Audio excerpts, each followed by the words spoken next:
Hello, my name is Reverend Dr. May Elise Cannon. Today is Tuesday, October 8th. Today is day 368 since October 7th, 2023. Greetings from Berlin, Germany. I'm here for about 48 hours for the launching of a global academic council on international religious freedom, a topic that's so critical at this particular moment, particularly because it does not often include robust discourse about the role of security and human rights, particularly across diverse disciplines. Often political actors exclude religion. They think that religion is only something that engages with churches or mosques or synagogues, or that religious leaders can only contribute to issues related to, theology. But actually, religious actors around the world have great insights to offer in terms of political engagement. In the US context, often religion, because of separation of church and state, religious actors are excluded. While I don't think the Israeli-Palestinian conflict or Middle East wars right now are religious wars, certainly religion plays a critical role in the Middle East. As we look at Jerusalem, such a holy city to the three primary Abrahamic traditions. Today, we had a 2-hour discussion launching the Global Academic Council that's been meeting for the past several months. There were academics in the room with political leaders, and the academics were from around the world, from South America, Europe, Asia, Africa, the US, the Middle East. And our hope is that the council will have academic research that's integrated with best practices that can help provoke a much needed discourse and much needed integration with best practices, not only from academia, but from practitioners across various sectors, including within governments, the academy, international NGOs, and civil society.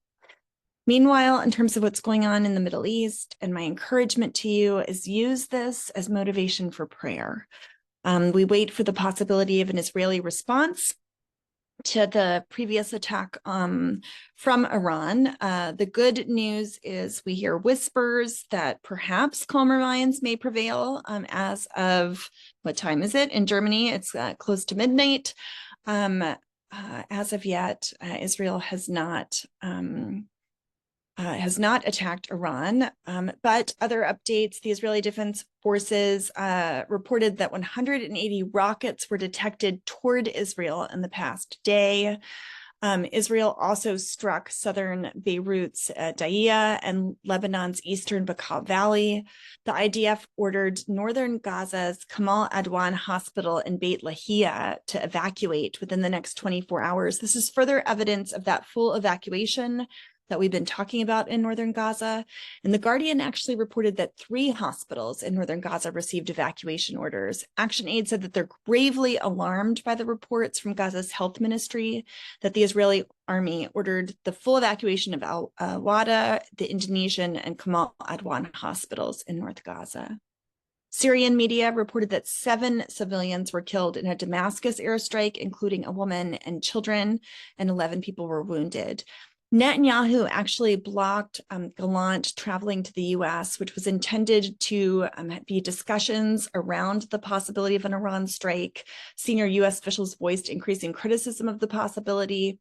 Gallant's visit to DC aimed to address the rising distrust within the US administration, but its postponement will likely further strain relations between the US and Israel. The death toll in Gaza is now reportedly 34,344 Palestinians killed in the territory.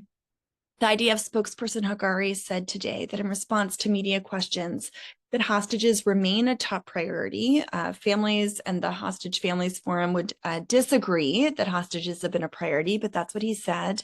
The Israeli military is doing everything for Gazans to receive aid. Of course, humanitarian actors would strongly disagree. Aid in August and September was the lowest that it has been in the past year going into Gaza, meaning that the strip going into the fall and going into winter is at such a critical point in terms of aid. Gallant said, we constantly see Hamas's efforts to take the aid, and we're doing everything we can in our power to give to have the Gazan people receive it. There's still much to do regarding the matter. So I actually talked to a U.S. official about this in Jerusalem just yesterday. I think that was, it's kind of crazy. And there were reports that Hamas was taking bribes, and that Israel didn't want to send aid in because they thought that they were economically supporting Hamas. We are a part of IDA, the Association of International Development Agencies, which are the main agencies that are working in Gaza. I have never heard that. I sent them a note yesterday. None of them had heard that. They are checking on it. We had heard that there are definitely gangs, and so the trucks have to be protected because there is a police state in Gaza right now, meaning there's no force. So Hamas has been forced underground, or has been largely defeated. There's no alternative power. So there's either the military, Hamas is in hiding, and so then there's a vacuum. And so we have heard protection's been needed. We have not heard about Hamas intervening. And in fact, a few months ago, you may recall, Samantha Power said that that was not true. So we are doing more investigation about that. The health ministry in Lebanon said 36 people were killed, 137 wounded in the past day.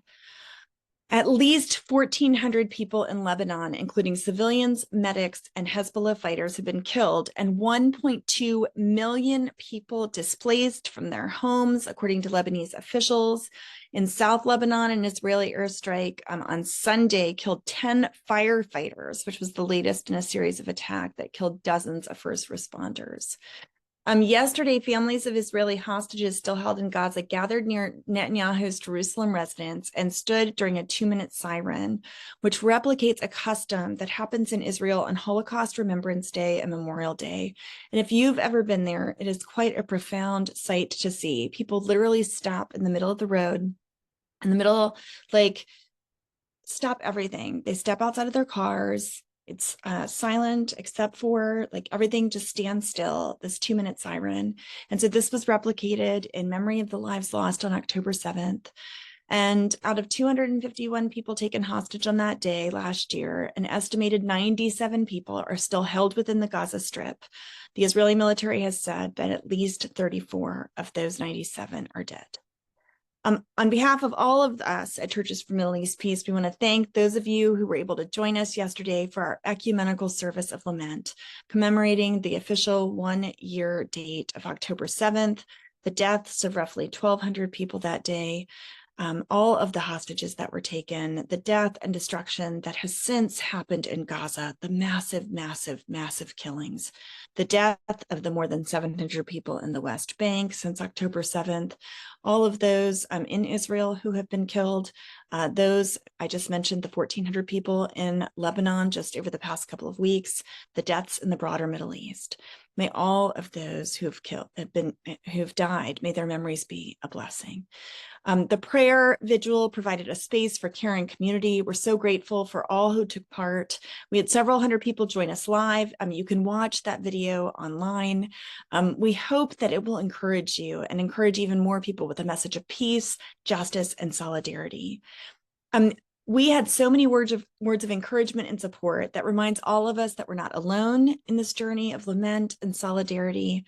And I hope that these prayers will continue to inspire your spirits to know that this vital work continues, that you can support us. We hope that you would consider becoming donors, even monthly donors. That's such a gift. It helps sustain our work and our ministry. One of the participants yesterday said, "Thank you from the bottom of my heart for the ecumenical service of lament. Having these prayer services, as you have had over the course of this difficult year, is like stumbling into an oasis in the middle of a desert. The drink of prayer and consolation provides us with the gift of revivification."